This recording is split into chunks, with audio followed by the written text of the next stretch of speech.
If you can help them do all those things, guess what, guys? That's when they're going to close, because it's their idea. They don't want a pushy salesperson. They don't want you to convince them that you need to buy, sell real estate. They want to convince themselves. What's up, guys? Duane Real D2D. Today we're going to dive into some details that are going to help you with your sales ability to be able to sell more homes. Guys, there's never been a better time to sell real estate than right now. Today is one of the best days to sell real estate, and you should believe that. As we dive in here, I'm going to talk to you about some of the psychology, because the psychology is so important. Now, talking about psychology, you have to have some mindset, determination to know that you are the best out there, that you will find a transaction today, that you expect to win based off of your knowledge, based off of your personality type, based off of how well you know the market, and that you're better than all the other real estate agents. Now, if you can knock on the door and have that kind of psychology behind it, then you can start working on the psychology that they have that is going to help them understand why you're the best. So let's dive in. First, we're going to talk about building rapport. When you first get to the door, you've got to knock on that door. You're going to build rapport. Where does it start? It starts before you even open your mouth. Those first parts that I just talked about, how you carry yourself, what your body language looks like, what your body language looked like as you were walking up and down the street. These are all important. So now they open the door, you're standing there. What does it look like? What do they see? Do they see a person that is just like, oh my gosh, I got this, and I'm really good at what I do, and I have a smile on my face, and I am so happy to be here because I know I'm going to get a deal. If it's not you, it's going to be the next person or the next person.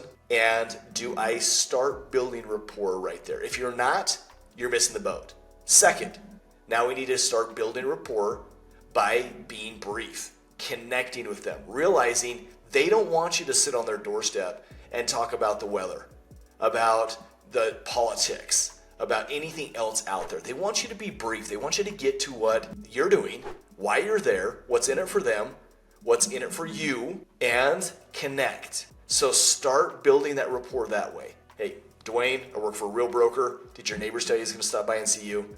No worries. Hey, have you guys ever thought about buying, selling, or investing in real estate? See how quick I'm to the point? At that point, then we start to connect a little bit more. We're going to connect by saying, is this your forever home? They're going to say no. When do you think you're going to make that next move? And we continue to walk through this process. In that whole process, we're starting to build rapport, okay? Identify your personality types. Super important as you go through this, because you've got to be able to look at the personality and say, okay, this one's going to be more of an owl personality. They're skeptical. They don't trust you. Address it. Connect with them. If it's a bull personality where they're very dominant, you're knocking in high-end neighborhoods, they make a lot of money, they're like, dude, you are nothing to me. Connect with them.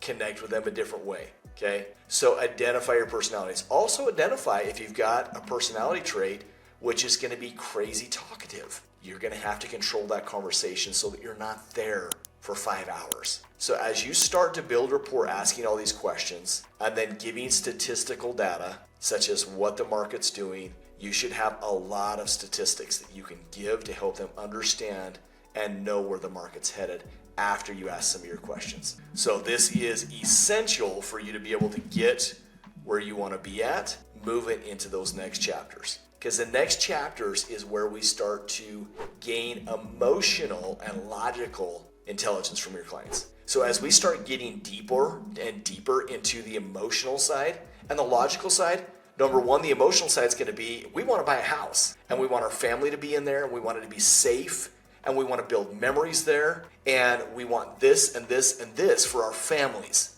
That's when the emotional side starts to kick in. Now the logical side and the intelligence that comes behind that is when you start correlating it to the market. If they don't do it now, what happens? How much money would cost them? And the different details that go into the logical side of the sale. So once you've got all of this in there, you've built the rapport, you've identified what personality you're talking to, you've touched on all the emotional sides, you've brought the logic in it with statistical data, and now you need to start working on closing them. How do you do that? You're not going to do that by asking a ton of questions. I mean, by giving them a bunch of closing things. You're going to ask them a ton of questions. So start asking those questions. Ask closing questions. It's going to help them start to feel it and know that it's real. And then they need to make those decisions as they move forward. So help them understand that they can do this, that they should do this sooner, that it's a smart move for them. If you can help them do all those things, guess what, guys? That's when they're going to close, because it's their idea. They don't want a pushy salesperson. They don't want you to convince them that you need to buy, sell real estate. They want to convince themselves. I want you to work on helping your clients convince you why they should buy and sell real estate, even though they didn't know why before you got there. That's when you know you've done a great job at connecting with them, understanding their personality type, and then helping them connect emotionally and logically to the process, and then telling it back to you, closing themselves the whole time they do it through the right questions you ask. Sounds complicated, and it does take a little bit of learning to do that. But guys, once you do this, you're going to be ready to take off and kill it. If you want help on this, we do a lot of role plays. Our role play sessions are amazing. They're twice a day, 5 days a week. I'm also on November 20th. I've only got 100 seats available, but I'm doing a 2-hour role play session where I'm just going to work with you on sales techniques. It's free. Yes, free. And you've got to comment below role play, and I will send you the link. But you got to comment below in this video, and guys, we'll get you on there November 20th for 2 hours, help you work on this skill and help you grow your business. Guys, appreciate you being on today, and have a massive week.